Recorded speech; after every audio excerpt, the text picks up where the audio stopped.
because it went right back into this. Hold on. I don't know why that reset everything. How's that?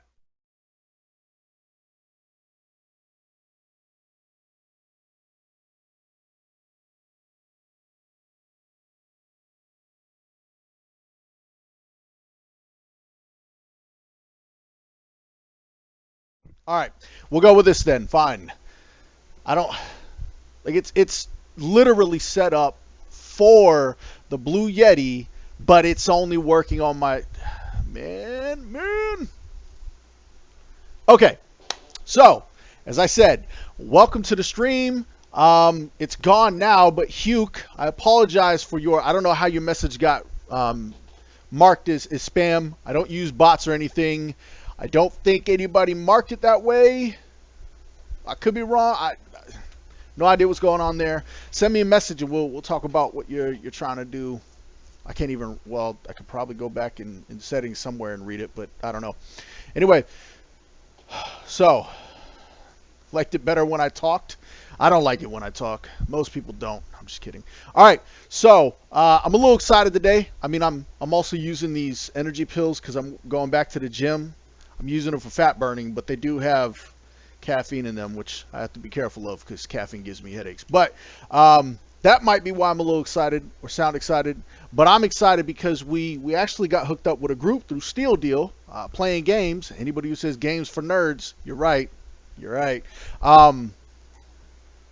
That's potentially going to come in and help us build this motherfucker. But even more importantly, potentially even help us find that funding level that we're gonna require. So it might, but I already have a small penis, so steroids is not going to help me at all. So there's that. I can't touch steroids. It makes it like blue and shrivelly and shit. I actually don't know much about if that's true or not. So yeah. So let's jump into what we're doing here, huh? I'm gonna take this a little differently. I'm not going to worry too much about what's actually on the screen. You guys have the website if you want the exact information. What we're gonna do is we're just gonna talk about the information released from the way I feel about it, the way that I want to be able to present it. Keep in mind that the documentation on the website is all been like ridiculously edited so that it does not sound like I am talking to you. While I personally hate that, unfortunately, the rules are clear and people demand that it sound like a fucking robot is trying to explain the game to you. I don't know why. You can't ask me, but that's considered professional over somebody interacting with somebody. So what the fuck do I know? Here, though, this is my motherfucking podcast, so we're going to do it my goddamn way. If you're religious, you don't like me using goddamn, I apologize. I try to use Chuck Damn now that he prefers that name. Supernatural fans know what I'm talking about. Everybody else probably just got really butthurt. We're going to get off of that subject. All right, so information release 32 covered two elements, Witch Doctor and the Epic system. Now, we've already released our primary systems, all of our primary systems. And we're talking about secondary, tertiary systems that just go into the game to help provide depth at this point, right? That's all we've got left. Last time I did the stream, I asked, what else do people want to see when they talk about, oh, I want to find a game that I can believe in, that I can fall in and support and absolutely be excited about. The question presented was, what the fuck else you need? So from here on out is really just about systems that we firmly believe belong here, but are more about depth of the game than game functionality itself. So, Witch Doctor. Witch Doctor is our class that is a DPS based class. During that DPS capability, they are also, hold on, I'm sorry, I meant to have this doc over. I've been working on outlining some things for this group that I'm talking to, so exceptionally busy. I do get distracted and not unfocused. I wouldn't call it unfocused. I was about to say that, but if y'all motherfuckers knew what the hell I was doing, nobody knowing what I'm doing thinks I'm unfocused. So the Witch Doctor is 12 points into DPS, which makes its primary class DPS. Now we've got two forms of healing, but we call healers healers. So they're 6 points into healing and 2 points into CC, which means they have some CC elements, and you'll probably see minor adjustments to their class abilities because, and this is something that Crave and I talked about, who is in charge of character development. But with all things, we always back each other up. Nobody's just massively over anything. We take care of each other and monitor the systems with each other. For me, I think for 2 points in CC, there's a little bit too much CC in the class ability section. But we can remedy that or increase their CC capability and drop their healing capability just a little bit. I mean, we're not talking about massive heals and massive CC. We're just talking about a little bit. And these are, when it comes to the class abilities, it's only the front end that we're making sure absolutely represents the way that the class is represented on our data charts as far as their balance goes. So let me move this because I need this other monitor up here so that I can see any questions or anything being thrown at us. With their DPS, pretty much I'm pretty sure all of their abilities had a DPS effect on it because that's their primary role. So it should absolutely be a part of all of their capabilities. I don't have all the class abilities. I have been over the class abilities because we actually had to change some class abilities because Crave likes to get really excited about the class and how he envisions it. That sometimes he overlooks the way that their role budget is calculated out. And we do adjust role budgets on some classes, and sometimes we'll adjust the abilities, but we'll find a way to make it work in the way that we want the game to work. And we would never do anything that we believe anybody would dislike. So we're very careful with that. The Witch Doctor's healing capabilities really come off of the back end, right? So a Witch Doctor puts a curse on you, and some of that is returned as health to himself or to others around. Pretty sure one of his abilities, let's go to the website on this one, huh?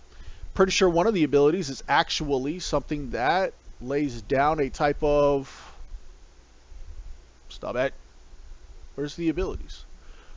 Oh, there are the abilities right above. Let's see, what do we got? Curse Spike, deals damage, causes blood. Here we go. So Curse Spike. So this is one that we changed. I actually really love the way that it's worded now. It looks really fun. It looks like something that fits into the atmosphere of the type of game we want to build. But Curse Spike deals damage and causes blood to squirt from the target for X amount of seconds, doing an AoE, CE, and HP heal to nearby players.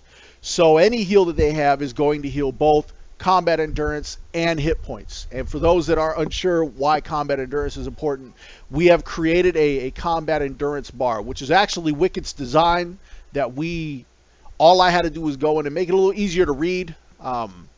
Wicked's a lot like me. When we sit down and we start laying things out, we will lay them out as we come up with the idea and the understanding, all the contingencies and everything. So we always have to go through and organize it a little bit so that the ideas are all grouped in a similar spot, so you can understand the entire concept in this area. You don't have to find the follow-up for that somewhere else. So the vast majority of the CE system was created by Wicked, and by vast majority, I believe Wicked actually created all with it. We had discussions about it, but Wicked wrote it all out, drew it all up, and he's the one responsible for the CE. So the Witch Doctor, I believe, is the only one that every effect that heals HP also heals CE. All the other healers have to choose. I think the Druid's pet, when we get to defining how the Druid's pets are going to work, we may have some pets that perform that as well at a obviously lower cost of individual healing, but more overall healing because they're going to heal both, and they are dedicated healers. But right now, without question, the Witch Doctor is the only one. And the Druid, likely, as I'm saying it out loud, the druid should be capable of that as well. And that does not include runes or glyphs or any of that. So, all right, so that's the witch doctor, right? That's the badass that is the witch doctor. Next up is, what's next up? The epic system. So the epic system. Now, we are utilizing the name epic. This was something that Wicked was actually adamant about. He wound up giving up on the names and was really adamant more about the color system we use for gear, which we have two options laid out, and it's something that we're going to go over. With the epic system, with this game as its whole, it's important to remember that we did not go to the WoW game design and figure out how to evolve that. We went all the way back to the original games, the original the five big dogs essentially, before WoW came out, and we created evolutions, not just single evolutions, but multiple evolutions as we saw would exist if the games had been built on that model instead of the WoW clone model today, and that games were actually evolved instead of cloned. So when it comes to the epic system, the name is one of the small throwbacks that we have to the original epic system, which was in EverQuest 1.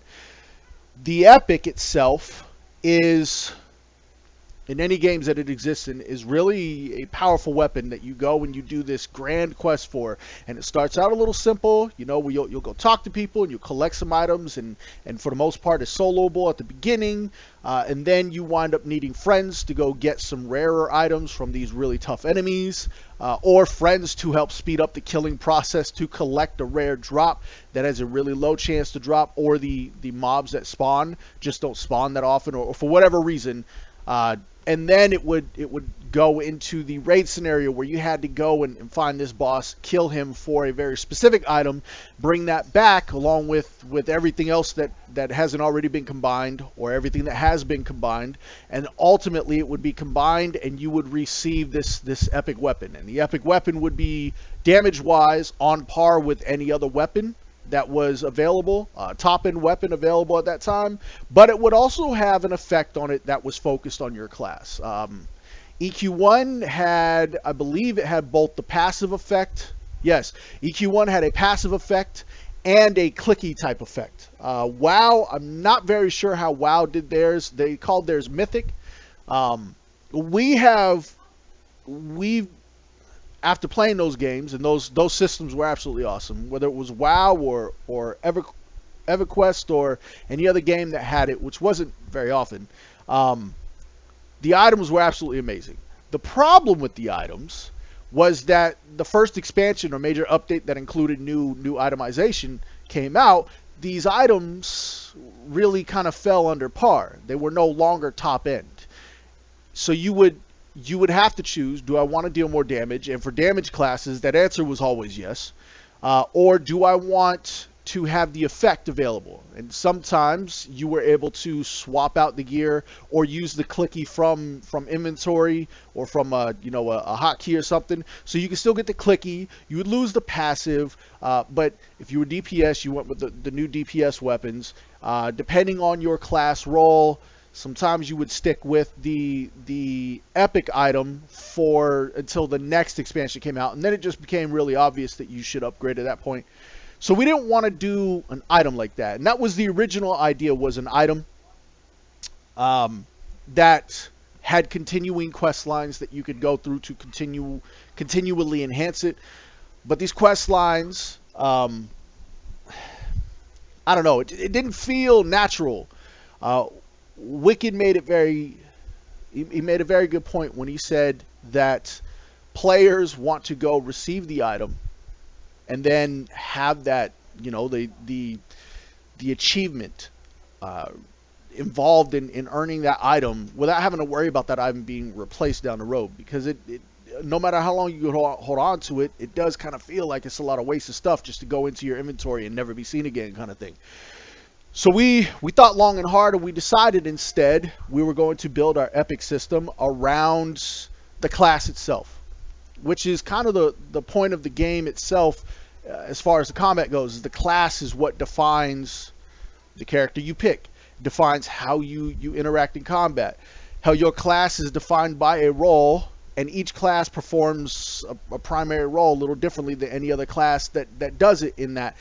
Just on the front, that doesn't include the class abilities, it doesn't include any sideways progression, any of that, and it doesn't include any of the epic stuff. So instead of getting gear, what you would do in Sacrament is now obtain glyphs, and these glyphs would go into your gear, and you would have each class get 6 glyphs, which is 6 quests. That's a lot. And they are epic quests, which means you're looking at, for an average player, about 250 hours of gameplay.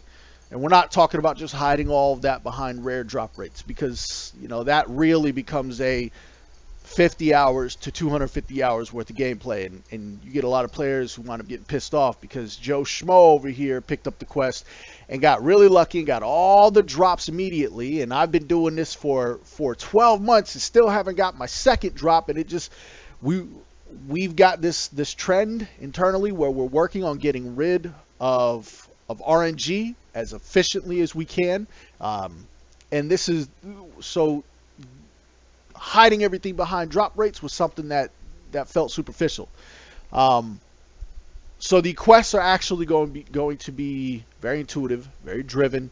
We've got outlines for some of them. We're not going to share them because the outlines are exceptionally rough, and like the music I work on, people don't understand what they're looking at or listening to when they get exceptionally rough. So we will drop some quest lines down the second we get one finalized. We'll drop one so people can see how intense these quest lines are. So you'll be performing a quest line for a glyph, and that glyph will go into what we're calling a hidden slot or a secret slot on the gear. You can't put anything else in that slot. Slot doesn't appear on its own, and it can only hold the epic glyph. And once that's in your gear and you're wearing that item, you will now obtain a bonus that enhances the class ability that belongs to. So there are 6 of them.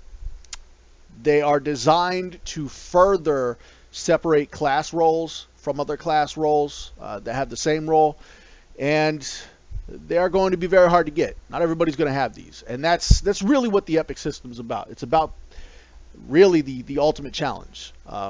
Rating is not really the ultimate challenge. I know a lot of people think it is, but the epic system, which is why you don't see it very much because it's really difficult to actually put together, the epic system is that ultimate challenge where the rating, you beat tier 20 and wait for the next expansion, but you don't have any of your epics, man. What the hell are you doing? You beat all that raid stuff, but you still can't get your epics done. That's crazy.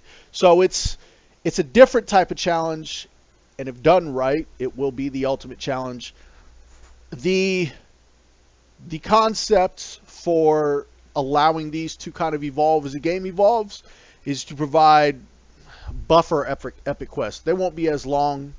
I mean, they're going to be just as challenging, obviously, but they will happen in expansions as the enemies get harder, and you need to, and you want that little bit more push, but it's not going to be massive push. I mean, we're not talking about things where the epic glyph is going to enhance a class ability by 150% or some shit like that. These epic rewards are not that massive, though they are rather massive. Epic abilities. Epic abilities are class based. There's only one per class, and they are based on your primary role. We do have some outlines of some of the epic abilities. I'm not sure where they are, as Adora keeps them, and I forgot to get them. But an example of an epic ability would be the Necromancer, one that we're looking at, and this is looking at, okay? This is not defined. It's something that has to be tested to all shit, because these are overpowered. The epic for the Necromancer would be, it will be a what we're calling internally as a light resurrection of all players, all corpses, all player corpses in either the raid or the vicinity. We're unsure of the particulars on that part yet, which both matter, so it has to be weighted. We have to consider not just raid scenarios where you're in a fighting area, but also raid scenarios where you're out defeating world bosses or beating up on world bosses, and the raid's a little bit more spread out because there's no defined barriers. So the Necromancer would do a light res on all those characters. They would not truly be resurrected, but they would be brought back to perform combat for, I think it's 30 seconds or something. So they would be at their peak capacity. They would still have, we're not sure how the health is going to work if they're rezzed with their full health, and they simply just can't receive heals. They can receive a res at that point and be rezzed at that point. They're literally a moving corpse. But you bring even dead players back into the fold before anybody else, or when a res can't get off, where you just need that last push of DPS and your raid's starting to wipe or some shit. So it's a pretty beast fucking ability. If you don't realize how intense that is, it's because you haven't considered it to its fullest. But if you're on like the last 2%, which anybody who knows, no problem, man. Anybody who knows how intense real raid fights are, that last 5% is like that ultimate frustration raid wipe area where a lot of raids can get to it and then wipe because players get excited. Raid leaders are constantly at that point really chanting, calm down and focus, to try to bring the players back in, because they will ignore AoEs and ignore outgoing damage and just try to push as much damage as possible. So in those type of scenarios, there's usually like massive raid damage going on, and I mean the enemy's doing everything it can at this point to survive and kill as many people as it can so that it can't survive. And we've got some really wild endings to some of these raid fights. So this is really more for that area, or if you're simply trying to push a phase, it could be a 50% phase, and you need the phase to push so that the damage stops, so your healers can catch up, kind of thing. This has several applications and has been highly considered for its ability to be exploited. But the reality is, if you earn this motherfucker, I mean, you deserve to utilize it in really any fashion you want. So there are some barriers on it, to the point where it's got an internal cooldown to be used. But let's see, do we? I don't know that we've come up with. Why are epic abilities not? Oh, what? Wait, why are epic abilities not in here? Oh, there they are. Whew. Scroll too fast. I don't know if we've got... So right now we've got it listed as a 5-minute cooldown. All of that will be major testing. This is going to be balanced for raid more than anything else, because that's really where these have the most play. But 5-minute cooldown, and tested on hardcore raid guilds that we've already been in contact with a few of them. We will be doing extensive raid testing. I mean, months and months of raid testing, and months and months of raid testing, and epic abilities will be a huge focus during a large portion of that, because it's going to take a lot to properly balance them. There's no way around that. They are going to be intense. They're going to be OP as fuck. They are intended to be OP as fuck. They are very difficult to get. You're talking about another 250 hours or so of quest time, and that's if you can get it. I mean, high-end raids, not everybody's going to have an epic ability. Progression raids that aren't high-end are still, you might have somebody who's got an epic ability because they've got friends in high-end guilds or some shit. Most people that obtain epics don't do it with the current expansion it launches in. They usually do it in the one after, or the second one after that. And it's because of how difficult and tedious the quest is. I mean, you have to be committed to an epic quest in order to complete it. And we've got, what do we got? 5 clickies, 1 for each roll, 6 plus a 12 per fucking character to do. So that's a lot of hours. Do the math on that shit, and that's, what is that? 12 times roughly 250. Where's my clear button? There you go. So 12 times 250, just to have them all, is 3,000 game hours. On average, some people do it faster, some people do it slower. So far, I talked about the Witch Doctor and the Epic system, and about how I've got my Blue Yeti plugged in, and it's set up as a priority speaking device in fucking what am I using here? I don't, whatever this is, XSplit, and yet I'm talking on my headset mic. So fun. Okay, so that's the Epic system in a nutshell. It is massive. It is challenging. Most players will start it. They will get as far as they can. Then they will, find a group and they will get a little further. It's Epic system is rarely something that you sit down and you focus on just doing the quest straight through. It's something that takes time. It's something that you start out with, and you have made you have what you can do, and then you pester your friends about it, and you all agree that you'll go work on this person's epic, on the next step of this person's epic, and then the next step of this guy's, in a row until every member of the group, until you get to a point where now you need a raid for it, and then the raid usually does some DKP or initiative system where they'll determine who's important, and they'll focus on helping as many people as they can. But I mean, it takes a lot of time to get the Epic system down.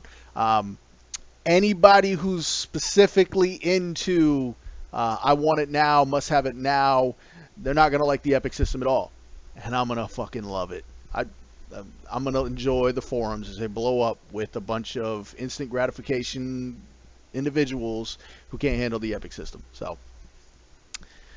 all right.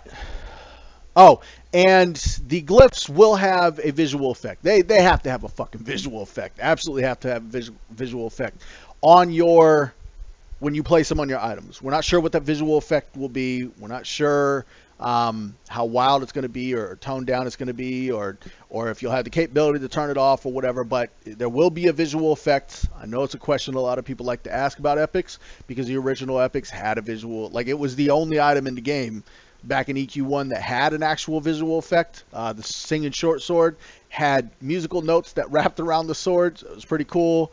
I think the warriors, one of their blades was on fire. Warriors have two blades. One was like fire, one was ice, or something. There was some really badass effects. So, all right. If you got questions about any of that, ask away. So let's talk about Lanham's rant. This is something that I saw. I want to say it was in an MMORPG.com article. The statement was, I don't remember what game it was talking about, but they were talking about the open world, or the open restriction idea of a no class system where everybody can pick abilities and blah blah blah, which can be done, but nobody is willing to do it correctly. But there was a statement that was made about it, comparing it to an actual class system, and that statement was, it's not nearly as restrictive as class selection in an MMO is. First off, that's a very bullshit and vague assessment, because a class selection system in an MMO is actually not restrictive. A class selection in an MMO allows you to define your character, to go into maybe a set role, but you know a direction you're going. For most people, vast amount of people, class system in a well done MMO allows them to expand even further. And usually, in an open class system, you wind up with a few abilities or a couple of builds, which are usually a lot less than classes, that people are pigeonholed into because you can't do it any other way. ESO is a great fucking example. In ESO, I played a Sorc tank for a long time. I did heavy armor, medium armor, light armor. I did every damn thing. I mean, there were people that used to make fun. Sorc tanks can't tank. Bitch, please. I've got like 12 documents on my computer still of the different Sorc tank builds I build that were highly capable. And I mean fucking highly capable. There came a point where there was an update to abilities and classes and passives and whatnot, where the Sorc was no longer capable of tanking the most difficult trial there was. Which now, because of that, the Sork was no longer allowed to be a tank. You could tank for your groups, but you could not tank for a raid force. That's pretty fucking restrictive. Not only that, but as a Sork, there were only some abilities that you could utilize, and most of them were actually not Sork class abilities.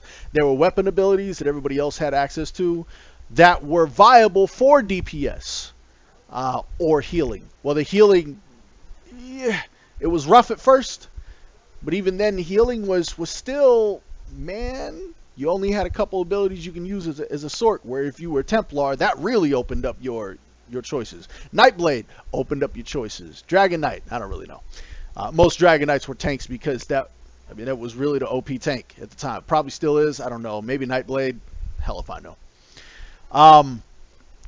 But that open system proved, as well as Arcage's open system, and every game that's had an open class system, no class system, has proven time and time again that because they don't know how to balance, that system is far more restrictive than the class selection system in an MMO. See, the beauty of a class selection system in an MMO is the developers understand what their classes are. They understand how their classes should perform. Typically, you've only got a few abilities. In the older MMOs, you didn't have access to every single ability. But even if you did, I don't even know WoW if you used all of your abilities. You had a rotation based on what you wanted to do, or you had WoW at least had the well, even that was restrictive because you had to build a certain way. But WoW had their, I don't know, what was it, AA? No, not AAs. I don't know what they called it. Their alternate progression system, where you put points into the trees, whatever that is. Even that. And honestly, it was really because it was vastly limited, was restrictive. Final Fantasy, I don't remember how many abilities you could use Final Fantasy. EQ1's a great example. You had 10 abilities you could use, 8 abilities you could use, and then you could open up to 10 or 12 through AAs. But you had so many abilities. We had 3 bards in our raid, and all 3 bards performed a completely different role with completely different abilities. And I was the bard that always switched. Like, I would sit down in the middle of combat like a dumbass and switch based on what we needed the most. But we had a bard who focused on helping CC.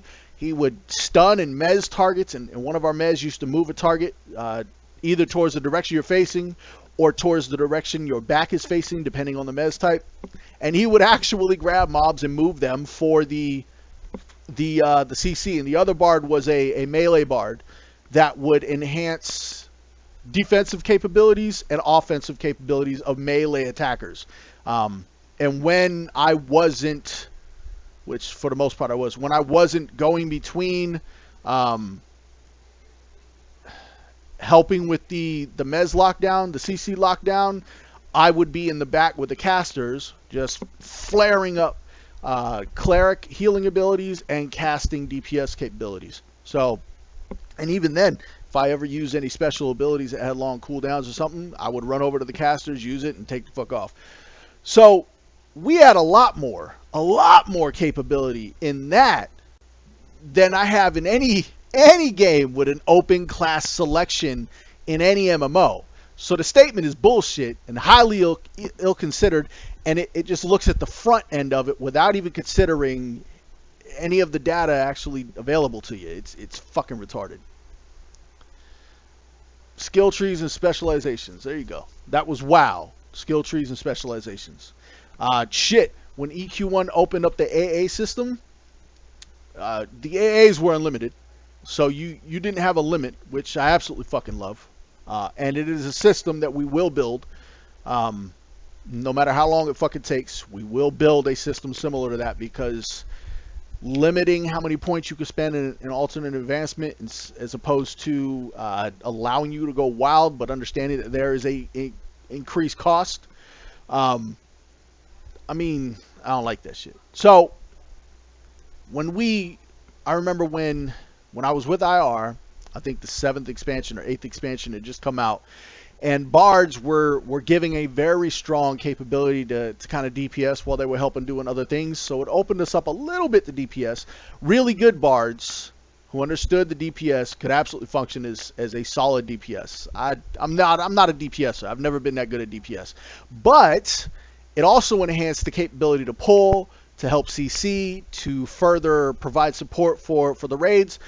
And you chose which path you wanted to go at first. And smart bards focused on an individual path and then would go to others. But I mean, you're talking months to get all the points necessary.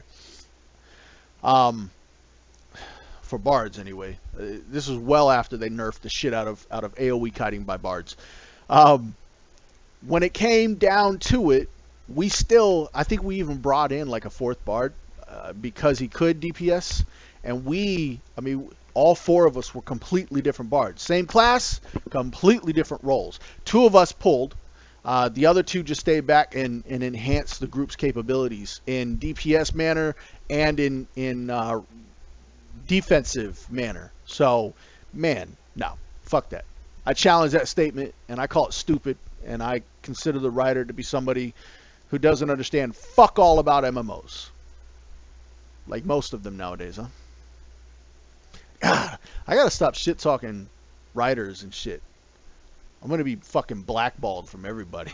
You're never gonna hear about us on MMORPG.com except for when they're talking shit about us for absolutely no apparent reason, and they never make sense. They'll probably pull that line and blast me for that shit. I don't really give a fuck. All right, so does anybody have any questions about anything we talk? Anybody want to add to the statements I made? Have a rebuttal for it or evidence against it? I would love to hear it. Yeah, okay, so the second point was what I already said. Again, always looking for programmers. Creature modelers. This is huge for us. Creature modelers, riggers, animators.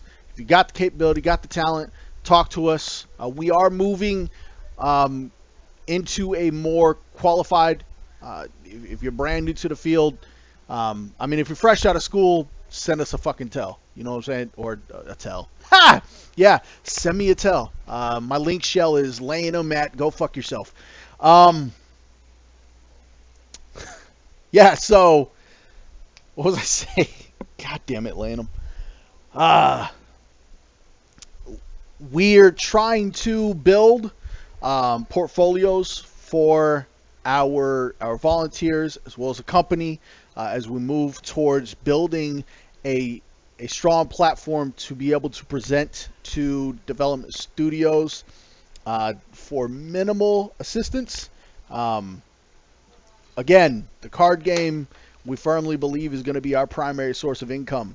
But there are certain aspects that we will need assistance on that some of these other studios already have available, but we're not giving up rights. So a lot of these smaller studios people don't hear about aren't looking for rights to control a company.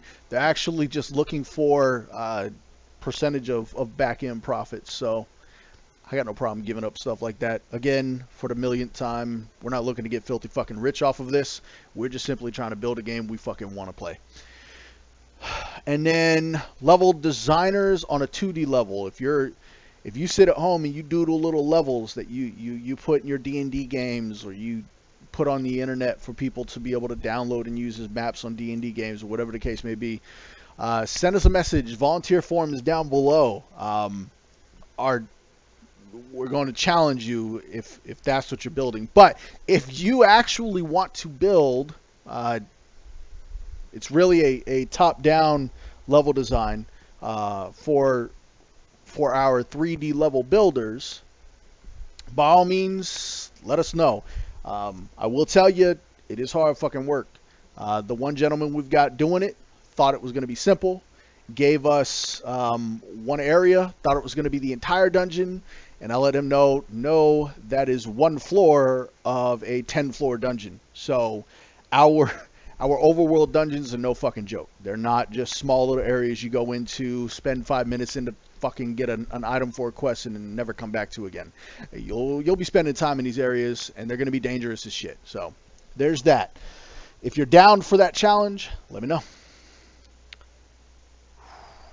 All right, so now I have to. Transitions are hard for me. I'm not naturally that kind of an individual where I go into the sales pitch shit. So, down below are links to everything I'm about to throw at you. Remember, we've got a Patreon going. If you're interested in everything we've seen and you want to help, even if it's a damn dollar, we don't really care. Dollar helps. Believe me, I know it's small. One person, $1. If we had 200,000 people giving us a freaking dollar, that's all they'd have to give us. We'd have well, it wouldn't be 200 grand a month because Patreon is going to pull its share, but we'd have a lot more capital to work with every month to start building the game and cover expenses and all that stuff. So